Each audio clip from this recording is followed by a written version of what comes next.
Yes, I would. Of course I would. Yes, I would recommend this workshop to my friends. Yes, definitely. I feel like I would also recommend it to my friends as it's very beneficial.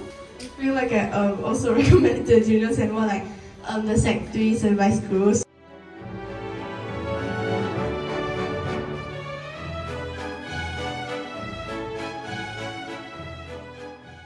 Yes, I enjoyed today's workshop because the lessons were fun and engaging, and Coach Angela seemed to be very knowledgeable in the topic, and I hope that whatever I've learned today is retained so that I can do well and excel in my examinations when it comes to English.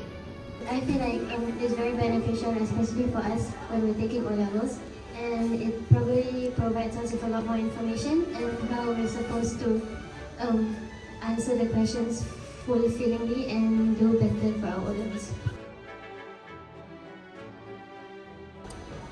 The words that were used, like when we were learning how to rebuttal, I was like, however, because usually I just make it up. It doesn't sound good. Yeah.